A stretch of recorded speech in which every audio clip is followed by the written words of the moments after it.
What's happening? What's going on, everybody? Dual Coast Podcast. We are live this morning with Solana Lewis. It is 8:30 a.m. Eastern Standard Time. As always, 5:30 a.m. by Russ out there on the West Coast. Let's go. How you guys doing? I'm doing great. I forgot your PSC. So Russell, God bless you, because I get up at 6:30 and 5:30. That hour difference is not gonna work for me. Like 6:30, 5:30, not the same thing. So Yeah, Yeah, we had two guests, Solana. We had two guests that wanted to move the start time who were here on the West Coast who didn't like it. East Coasters, a lot easier to interview at this hour, right? yes, But for sure. you know, what can I say? I'm just gonna pat myself on the back. No words needed. No words needed. No words needed. I'm dropping the mic right now. Dan, it's all you. Sweet. Walk away. Oh man. That's So, great. very special guest, guys. Solana Lewis. Russ, doing okay over there? Solana Lewis. You know, I'll tell you, I have not known Solana Lewis for very long. In fact, it seems a lot longer that A to B, it seemed like months ago. And it was just last month that you and I had met at A to B conference in Stamford, Connecticut. It was amazing. Your powerhouse. You got up there and you owned the stage. And so it was a pleasure to be able to talk with you after. And then you and I talked almost a month ago, and just, catching up, and then, asking you to come and be a guest on Dual Coast. And so happy to have you here today and to share with us what you're doing in your life. And you are a speaker, you're a motivator, you are a podcaster. How are you loving that? Are you loving podcasting? I love podcasting. It's very, very fun. I've been podcasting since 2021, and I only got into it because I was listening to powerlifting podcasts, and I appreciated them, but I was like, they're all run by men. Like powerlifting's not a big sport, so all the big podcasts, there are like two main ones. They had men for the hosts, and the male people they bring on for guests. They would have great conversations. And every time I heard a conversation with a female powerlifter who was like a world champion, like someone with a really high status, the convo was always just like mediocre every time. I was like, I feel like the men are just paying attention to the men on social media more, so they have more to say. When it comes to the woman, they're kind of like, oh, we don't really watch you as much, so we'll just like kind of make up some stuff. I was like, you know what? I might just do a female podcast, like where I have like 95% female guests only, so I can like really get into it. And that's why I love it, because I feel like it opened up a whole new world where I can meet a lot of people, get to know them, get their story out there, get them a platform. But also it's just cool too, because now as someone who travels to compete and coach, like I have so many people that I've met, and now I'm like, oh my gosh, I have friends in like every single state because I've gotten to talk to them on my podcast. So it's been so fun. Cool. That's awesome. Yeah. That is awesome. Well, she is part of the Power and Lifting podcast. And, when you got up there and you shared on the stage, your presence is so beautiful. It is powerful, but it's beautiful. And, you're doing some things right now with Carl Michelle and, getting out and speaking. And, he's also a powerhouse as well. And I would love for you to just share a little bit about what's happening with you and Carl Michelle and what you're doing. Yeah. Okay. So I met Carl only a year and a half ago, which sounds so crazy because now we're business partners. We talk every day, and it's just like the way that our lives have changed with each other, and it's so insane. So I met him at speaker school, which is Brandon Gaydores, who was in charge, the one who put on ADPCon where y'all met. So that's where you learn how to like do public speaking. And so I went there, I meet Carl, and he runs something called Podcast Club. So he's a vendor in New York City. First of all, it's hard to become a vendor in New York City, just so you know. So he's a vendor, which means he has his vendor's license. He can work in any school in New York City. So he goes around to schools all over the city in every borough, teaching kids how to podcast. But the main thing is not just teaching kids how to podcast. It's really giving the kids an opportunity to speak openly where normally they can't. A lot of these schools we're in are on the rougher side. Like we're in the Bronx a lot, we're in Brooklyn a lot, we're in Queens. these kids, like, they have a lot going on at home in their lives, and they really don't have a chance to just open up and talk about it. So we really try to create this safe atmosphere where it's like a more intimate setting, and we get to talk about whatever topic. And sometimes they're just fun topics to get them to get comfortable speaking to each other, and sometimes it's really deep. It can be like talking about how they don't feel safe in their neighborhoods, gang violence is down the street, how they've lost people. It was recently Mother's Day. There's one conversation where we're like, hey, how's Mother's Day? And some convers were like fun, and some are like, hey, I don't really have a mom. Or Father's Day is soon. That one's good. That, we might talk about that really soon. And a lot of these kids don't have a dad. So we get to have these open conversations where I can tell just during the convo they've never talked about this because they're in high school or middle school. We also do elementary schools too. So along with that, we get to get an opportunity to learn how to use like the best equipment so they can actually learn how to be podcasters. Like we teach them how to use cameras, teach them how to use Rodecaster Pro. We teach them how to be the engineer. And then we also bring in special guests. So we'll bring in, like, we even had, I don't know if you know who Justina Valentine is. She's from Wild Now. We had her come to a school. We recently had Honey Baby in the school, who is someone who's in New York City, but she's about to drop a big album. She's getting really, really big. So we'll have like big influencers come in, and we'll let the kids actually interview them. So they have to work on their interview skills. Like, hey, you're doing a real interview. Here's questions. Here's how you prep for them. Here's how you address them. Here's how you introduce the guests. So they actually know how to speak. Because if you can do that, you'll actually have skills that you can use right after you graduate immediately. A lot of kids want to be online and make money. You can make money if you know how to speak, but a lot of kids leave school and they don't know how to like have a conversation. Sure. So where I fit in is I'm Carl's business partner. So I actually set up a lot of contracts myself with these schools. I call the principals. I meet them at these big vendor events, call the principals, set up the contract and get us into the school. And then either I give the school to him or it goes to me or it goes to someone else that we work with. Nice. That's great. That's amazing. That's amazing. Hey, Dan, I think we're going to rename you on the show Honey Baby. I like it. You can't take that name. You got to spell it differently or else you're going to get a problem. Copyrighted. Ross, that's copyrighted. Copyright, yeah. I could be Honey Baby 2. I like that. That is awesome, Solana. That is amazing. Great. Let me just comment on that before Dan chimes in. But, the thing about it is I love that not only you giving these kids a voice, right? You're giving them a platform that is safe for them to talk with you guys. And I love that because a lot of these things, like you said, they don't have a parent one way or the other, mom, dad, or maybe they don't have either, and they're raised by someone else, maybe a grandparent, but the beautiful thing is you're also giving them not only a voice, you're giving them security, but you're also building them up for potential future business and helping them in speaking. How many kids do you know that just don't know how to have a conversation with somebody, let alone a business? Forget the whole business.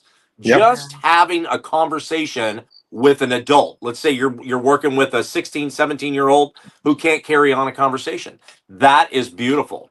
And you're empowering them. And I love that. Yeah, totally agree. Totally agree. I was going to say, I think one of my favorite things, we try to always get the principal to come in to do one interview, and the kids are like, oh my gosh, is the principal? Like, no. By the time we do it with the principal, we do it like a few weeks in, and like 90% of the time, it turns out they're like, oh my God, the principal's a real person. Like, it's like cool because we get to connect them with the principal, and now they see him as a real person. And I'm like, I was always scared of my principals. Like, I would look down every time I saw my principal. So I'm like, this is the fact that we now have them having this connection. I hope it helps them for the rest of their lives, like while they're in school with that person they're interacting with. So amazing. Yeah, 100%. 100%. It's not something that's really taught.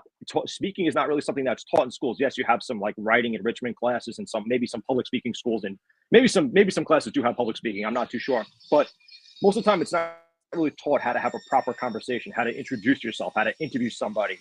That's not really something that's shown in schools. And like, that's why the kids view the principal in that manner, that he's not like, or she's not like this real person. They're like this, authority figure. They don't look at them as this real individual who goes home every day. They think when you're a kid, you think the principal stays in the school and they stay in the school and they never go home. They don't do anything else. That's how you think as a child. Right. And I'm sure a lot of these kids in the younger age categories do feel that way. But it's funny, you don't think about the fact that interviewing is not something that's ever taught. You guys are giving these kids a skill set that they may not ever get without you, technically. Yeah, Yeah. That's my favorite part about it. Just Yeah. thinking back to when I was in school, no one taught me how to speak. And Right. I had I had kind of like a speech impediment. So it like really hindered my ability to make even friendships in school. So I know how tough it can be. Like, forget about like the fact that it's hard for me to make friends.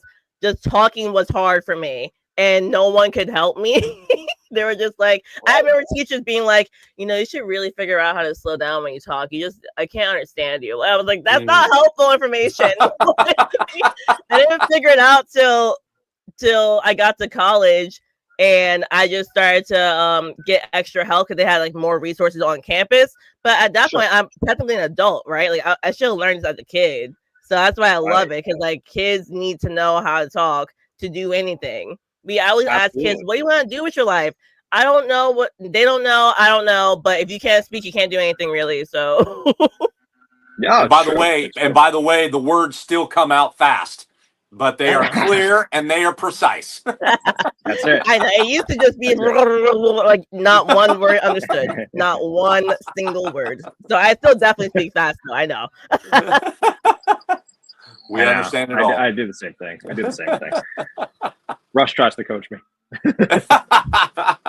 Tries. Oh, that's so funny. Solana, let's go into the powerlifting for a little bit here. So, you're obviously in competition all the time. You teach powerlifting. You're a nutrition coach at the same time. But were you always that athletic person? Did you always see yourself as an athlete, even when you're at a younger age, or did that identity kind of develop itself as you got a little bit older and you started to see yourself in these shoes? Like, I want to be this athlete. I want to perform. I want to be a nutrition coach. Did that develop over time, or is it something you always saw when you were a kid? Like, you're always going to do that? Kind of in the middle. Like, I always was an athlete, and I always looked like an athlete. I always looked like a track star, but I was never that good at sports. So I did sports since I was like 5. Track and field and swimming since I was 5 years old. Middle school was basketball, soccer, maybe and volleyball. High school, my focus was volleyball and track and field. So I was always an athlete, but I wasn't like seen as the athlete because like I was mediocre. Like I was like, I would get to play, but not the whole time. I would start, but like never finish. Like they have the best people come out at the end to finish the game out. Like I'm not on the court. So like, you know what I mean? I'm like, I was an athlete, but meh. And then what really did it for me, once I graduated high school, my goal was to get a track and field scholarship. Like I just said, y'all, it wasn't really that good. Okay. So I did not get that. And then I just went to college, and I went to college when my mom said go to school. So I'm happy I went, but I didn't desire to go. So I was like, I need to do something for fun that's athletic, or else I'll lose my mind, because I was always in sports. And then I found weightlifting. So I could not even do a push-up in high school. I went to the weight room one time ever in high school, ever in my life. So I never lifted weights. I just ran and like hit a volleyball. And then I found from Instagram, it was Katie Hearn, who is not even a powerlifter. She's just like a bodybuilder kind of figure. Katie Hearn. I saw her and I was like, she looks so fit. And she talked all about lifting weights. She was a gym owner. And this was back in like 2012. So women in the gym was like just starting to happen. Like women showing themselves lifting weights was very new, because now it's like normalized. It was not then. Like I went to the weight room, kind of like, I'm gonna try this out. The only girl there. So really? I really was. And then a year after just lifting weights, my friend introduced me to powerlifting. He was like, try it out. I was like, what is it? And then he showed me like out of meat, and then I immediately fell in love immediately. Like I was like, wait, this sounds so cool. Did my first meet 3 months later and just never stopped. So I saw myself as an athlete, but I didn't see myself as someone who could be a coach. I didn't even start coaching until after I became a world champion in 2018. So I went to IPF World Championships, got to represent the country. That was only 3 years into competing. So I was in shock that I got to go. And ignorance is bliss, because y'all, I didn't know what the World Championships was until I got invited. Like I didn't know what it was. It wasn't like a goal. I just was competing, and then I was winning. And then they asked me to go. And then my coach had to explain. Thankfully, I had a coach who had been to the World Championships multiple times. He had to explain what it was. Like, no, you're representing the country. Like, only one person gets to do it. So you're gonna say yes. You're gonna go. And I was like, okay. Yes, sir. Okay. And then I ended up winning it. And the whole time I was ranked first going in. I had no idea. I never checked online. I didn't know. So it was really insane. And then after winning, I was like, oh, maybe I could teach this to people, because I was already a personal trainer, but I never thought about being a powerlifting coach. But I was like, I'm good at this and I really love it. And I was starting to fall out of love with personal training, probably just the clientele that I had. Like I love fitness, but something about like dragging people in and they hate being there. Like my clients did not like working out. Like, you know what I mean? Athletes like working out. So I was like dragging in these moms and dads who were like, oh, every rap. And I was like, you know what? Like as much as I love this, like y'all's attitude is making it hard for me to want to come. Like, so yeah, that's when I'm 22 years old. That's when I started my online coaching business. I just started to find a couple people in person who I met at gyms who were open to having me coach them. I was charging super low rates. I was like, you're my friend. You see me at the gym for years. I'm good at lifting now. I wasn't the best coach yet when I first started, but I was like, I want to try out coaching. So if you're open to it, can I coach you? And that's kind of when it started, because like I got 2 or 3 clients early on and they started doing really well. And I started reading every book I could that had anything to do with lifting. There weren't really powerlifting books out yet besides Chad Bussey Smith. And I read that book. But like I was reading kinesiology books. I was reading any book that existed about lifting. And then that's like it started to help me out. And now there's like resources everywhere for powerlifting. Like now it's hard to not learn how to coach. But it went well, and I just kept going, and now my business is here. That's great. That is awesome. That is beautiful, man. Amazing. I love that. I love the fact that you didn't even know what was going on. Yo, ignorance is bliss. I'm number one, and I don't even know it.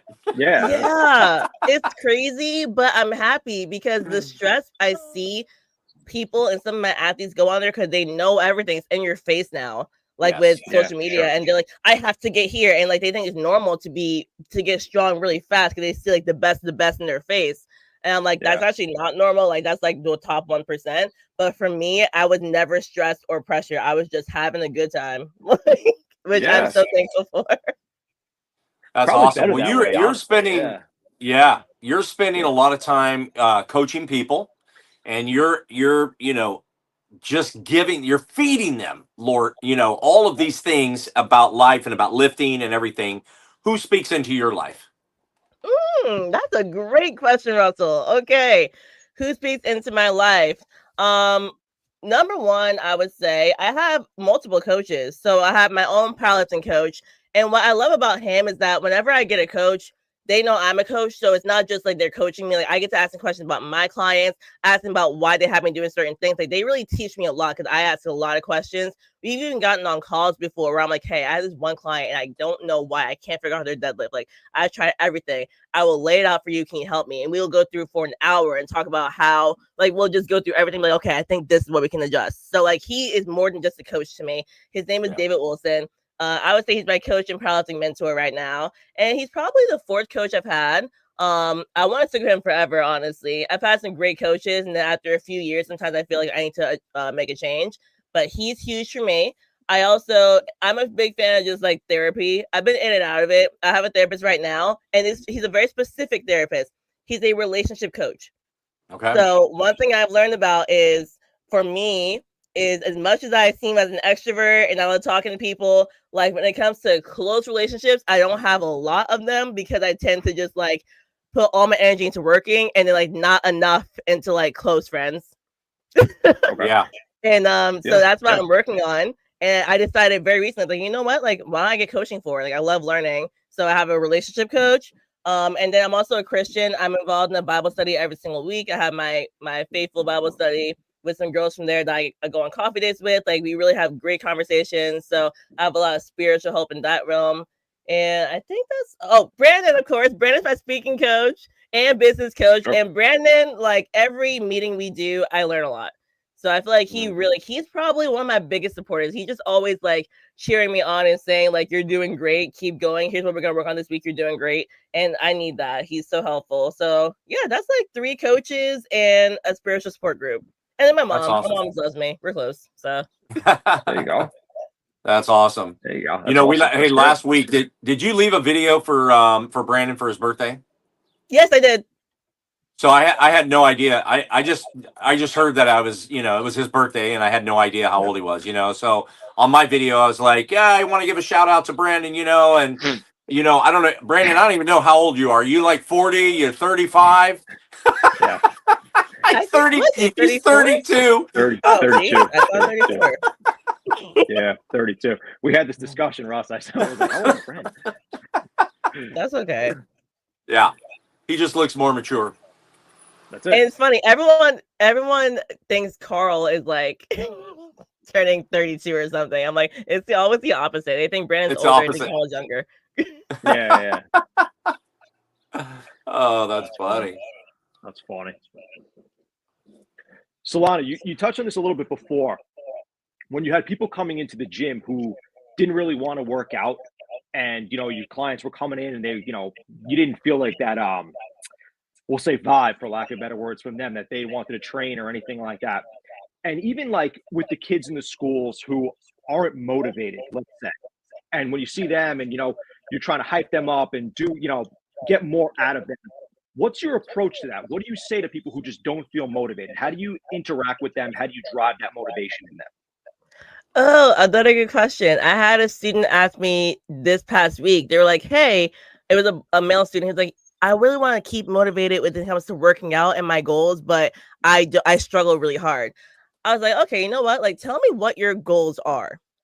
Like, Sure. what are they? And he laid them out for me. He was like, you know, I want to be able to like do this much weight. And he mentioned goals for like life. It was a CTE school, which is technical engineer career in technical engineering. Oh, I'm definitely messing it up. Basically, this school, like they have, it's a specific school. Like they have auto shops at the school, so the kids can learn how to work on cars. They do graphic design, but you get to learn everything. They take you out, and you do graphic design competition. So it's a very specific school where you get to learn, and then the goal is to go into work right after you graduate high school, not like go to college. So, I asked him his goals. He's talking about like auto goals and mechanic goals. I was like, okay. I was like, I write down my goals. And I make sure to check over those goals every morning. Because if I start to forget my goals, I'm going to not work as hard. If I start to not really think about, oh, I want to make sure I can deadlift 500 pounds by December, if I forget that by March, I'm not going to work towards it. So I literally just go into my notes app in the morning and I read through my top 3 goals that I have for the year, not for the day, but for the year. And that helps me to keep going, because if I don't do that, I'll forget, I'll lose sight, and I'll just kind of get like a little bit lazy, because I'm a human being too. So I think that just mapping your goals out and having them in your face every single day is very, very helpful. And even if you're a kid and you're like, hey, you're in middle school, you don't really have big goals, like, okay, but you might have goals for the end of the year, or you might have goals to make a new friend, right? So tell me what that goal is. We can talk about how you can reach it. So that's what it is for me. I think that if you put your goals in your face for anybody, it's going to be very, very helpful. Yeah. Oh, that's beautiful. Yeah, totally agree. That's awesome. I love that. I love that, you know, keeping it in front of you. I love keeping it in your face, because, you know, it's easy to lose sight of your goals, right? I mean, and if you have multiple goals, right, it's easy to lose sight of that. If you have one goal, then okay, it's a little bit easier to track, right? Yeah. You know. So let's look 3 to 5 years down the road. What does that look like for Solana Lewis? Ooh, another good question. Okay, so I think when it comes to coaching, I have a goal that I really want to have 20 athletes go into national competitions. Right now, I average like 5 to 6 every year going to nationals. So that's basically quadrupling it, which would make me really happy, because a lot of my athletes come to me and they haven't competed yet. So we go from like never competing, local meet, we got to qualify for nationals. And that takes time. So if I get 20 people all competing at once, I'd just be so happy, because that means they went from like barely knowing the sport all the way to getting to national competitions. I have had some of my athletes qualify for the world championships as masters, which means they're 40 plus years old. But every time it's happened, they turn it down. And the location's far. Like a lot of times it's like South Africa or something. And they're like, yo, I don't want to travel for 24 hours. I don't want to do it. But I really want a client to compete at Worlds. Like I've had it happen twice where they got the opportunity. They said no. I'm like, I understand, but like someone needs to compete so I can coach at Worlds. Like I want that so badly. So that's my goals as a coach. Because the size of my business, I like the size. I have like 30 to 35 athletes. I have to keep it that small. I don't want to really grow the size of the business. Yeah. And then when it comes to me with Podcast Club and working with Carl, currently this year, I think we've been, I know how much money I've gotten in contracts. I always have like a financial goal, but I think you've been in about like 35 schools just this like one school year. I would love to double that at minimum. And that means we have to get more people working underneath us. And the hardest part is like finding the right people to work underneath us. So if we can find those people, I would love to be in at least 70 schools per year, which would be huge for us. Like that means, and it's really because like it's doing so well. Like kids really need this opportunity. So I think we can expand it. We're already working on it. We're working on getting us into upstate New York. We have someone who's in LA and they're trying to get some schools over there. So we've been doing some meetings this past month. So I want us to be like around the country. So I would love to expand to at least in the next year or two. If we can really get into upstate New York and California, that'd be huge for us. Wonderful. Wow, that's amazing.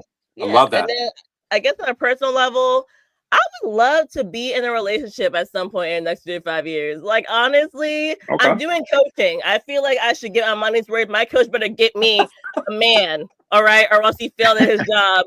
Because I'm putting my effort into it. We're diving into relationships now. Here we go. That's it. I'm putting in the work and time. I want a healthy relationship. Listeners, are you listening? Are you listening? I was just thinking that. Any dual course listeners out there looking to, I'm taking inquiries. Yes, exactly. She loves coffee. She loves to talk. She loves to lift. I'm a really good listener, though. My job requires a lot of listening. You know what? Sure. You know, that's a communication skill that a lot of people don't have. Listening, yeah. Yes. Sure. And because you know why? Everybody wants to give their opinion. Yeah. Right? Yeah. And they're not even listening to the conversation, and they're already giving their opinion, and they might have missed everything that they said, right? The other person said. So great skill. That's good. 100%. Listeners, are you listening? Listeners, are you listening? She's a good listener. I think too. I like to teach. Just keep teaching podcasting. The kids have someone to listen, and the most basic thing is with the interview. I'm like, did you listen to what they said? Because you have to be able to make questions off the top of your head too. You can't just prep all of them. Like if they have a really good conversation you're having, you should have a follow-up ready to go. You got to think about it while they're speaking to you. Okay, that seems easy because we're all been doing this for a while now. No, like when these kids start, they're like, oh, I'm like, see, I'm gonna need you to. What did she just say? Like, listen. So, it's very hard. It's very try hard to teach them young. That's right. That's right. Absolutely true. Absolutely true. What's something, Solana, that you're focused on learning on right now? Like, what's something you're focused on learning right now? Anything like specific in general, business-wise, life-wise, lifting-wise, like something that you're actually currently studying? Out of curiosity. So I can't. I'm probably gonna start studying it. It's not really studying it, but I just started doing a lot of meetings with my financial advisor. Because I'm very grateful with my income goals that I've been setting, they're being met. So now my goal for this year was fully save my emergency fund and then start investing, because I was not investing like anywhere, like at all. Sure. And so we've done like 3 meetings so far. So I'm finally at a place where I'm like, okay, cool. Like the simple IRA is starting. We're going to do that S&P 500. I want to start learning about the stock market. So I literally just started ChatGPTing like articles on the stock market and how to actually like invest in the most basic ways. So like this all started in the last like 3 weeks where I'm like, but I'm seriously like every week I'm like, okay, I need to learn about this because I need to know where to put my money at. And no one's ever really taught me anything about investing. And I always knew like you need to save, but like saving and then investing are not the same. So I'm really trying to figure out like the easiest way to learn at least what I need to. I'm not trying to be a pro. Like that's why I have an advisor. I pay him. But like I want to know what we're doing. Cause he was talking to me and I'm like, what are you saying? He's like, he's telling me what we're doing. And I'm like, I don't understand a word you just said to me. So I'm trying to become more financially literate for sure. That's a huge goal I have right now. Yeah, that's great. It's very hard to be multifaceted and try to learn everything, in my opinion. Like I always try to like learn everything. And I feel like that's incredibly difficult to do. So that's why even what you said before, like when you have people working under you, like for you and Carl, you have to delegate at some point in order to thrive. You just have to. Russ, you have people who work for you in business. Solana, you have people who work for you in business. You have to delegate at some point because you can't learn everything and you can't teach everything all at the same time. It's impossible. From a business tough. standpoint, from a life standpoint, it's just impossible. It's hard to trust people too. That's my biggest issue. Like trying to work with someone, like I have to trust that you're gonna do what I said because if not, like it's under my name, and so that's always my biggest like scare. I'm like, I have started delegating for sure, and I have been for a while, but I'm always like, are you? I try not to be like the helicopter person. I'm like, are you doing it right? Yeah, yep, absolutely. She's hovering. She's hovering. Solana's hovering. I try not to do that. I try not to. Oh, that's amazing. So, looking at everything that you have stated so far and what, I just know a little bit about you, not that much, but, I want to comment that, I'm really impressed with the impact that you're making in people's lives, right? And putting people out there, what can you say to people that are out there that are looking to help other people? What inspires you to help other people, and what can you say to other people to encourage them to help other people? Yeah, I would say the first thing is figure out what you love to do. Like, it's easy for me to talk about powerlifting and to coach my athletes because I'm obsessed with it. Like, I truly love it. I do it every week. I hate missing a training session. I have to have a really good reason to miss it. It's pretty rare. Like, I just love it. So it's easy for me to want to share that with people. Yes. And before that, when I was a personal trainer, I still loved fitness. Even though it wasn't necessarily the crowd that I loved, I still loved fitness. So I still love teaching about it. So find what you love because it'll be easy to want to pour into other people. If you're doing a job that you hate, and I know a lot of people have jobs they hate, and I understand too, people have different circumstances. Like I am a single woman with 2 cats who like works for herself. Like, you know what I mean? I have a lot of flexibility. So I'm not the same as someone with 4 kids who has a job and they can't just quit their job and go. Like that would be. Gotta love cats. Gotta love cats. Right. But at the same time, like if you can, even with people who I know who are working jobs they don't like, can you do something on the side that you love that can turn into your passion project? Because even that can have you inspiring people in a way that's different and better than what you're currently doing. So for sure. Amazing. We'll probably land the plane here, I think. But Solana, we always finish the show with a statement. It's actually on my bracelet right here for Dual Coast. And that statement is, wellness is not perfection, but progress. What does that statement mean to you? And you can't just say yes. That's fair. Wellness is not perfection, but progress.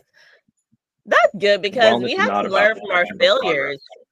I think that's what it means. We have to learn from our failures. That's how we progress. I failed so many times. Like I remember first starting to take on clients, like the way I did the call to try to get a new client. It didn't go great in the beginning.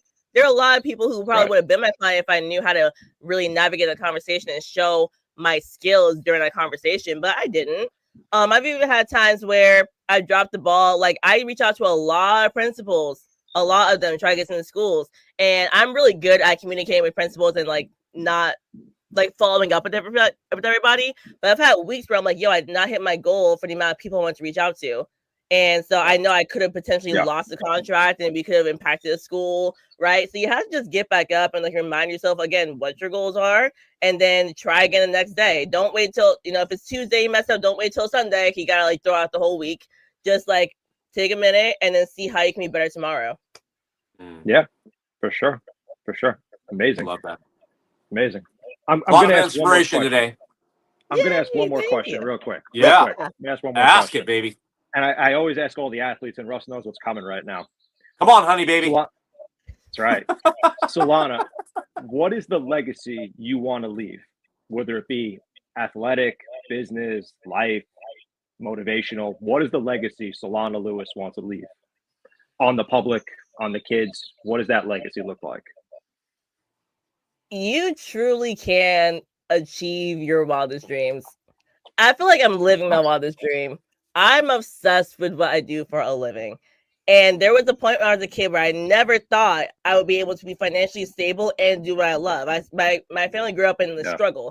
You know, like we didn't talk money because money was a stressful topic. Don't bring it up. Don't even say the word money. Don't ask for nothing. Okay, like just quiet. Yep. And so the fact that I get to live a life that I love, and it all came from I figured out what I wanted to do or an idea of what I wanted to do, and I just started going for it. Like it wasn't a clear pathway, but I also invested in myself. I invested in business coaching, even when I barely had enough money to do it. I really put my last dollars in business coaching when I first started. Like truly, like that investment was like, if this don't work out, I'm about to be back home my mama, because if it doesn't work out, I'm not gonna have money to pay this rent. But yeah, I actually would say like you can achieve your wildest dream. So what do you want to do? Just start going after it, and then see who is doing a good job of what you want to do. There's someone who's successful doing what you want. See if you can learn from them. If they're not accessible because they're up there, can you buy their book? Can you learn about them online? Like there's always a way to learn. It's 2025. It's easier than ever. So for sure. Yeah. That's awesome. Amazing. Guys, this is Solana Lewis. She's not only strong here, she's strong here. And she brought it today. She did. Thank you. I appreciate y'all. This is fun. That's great. Thank you so much for being on. Really appreciate you coming on. Yes, thank you. Yes. Absolutely. Thank you, Solana. Such a great time. Enjoyed the time this morning. I will. Enjoy your morning. It's early for you. Enjoy your morning. Dual Coast Podcast. Dual Coast Podcast, guys. Check us out on Facebook, Amazon Music, Apple Podcasts, Spotify, YouTube. Check out this interview with Solana. It's going to be out later on, guys. Thank you so much for listening. Solana, thank you so much for being with us. Thank you. Thanks, Solana. Bye, guys.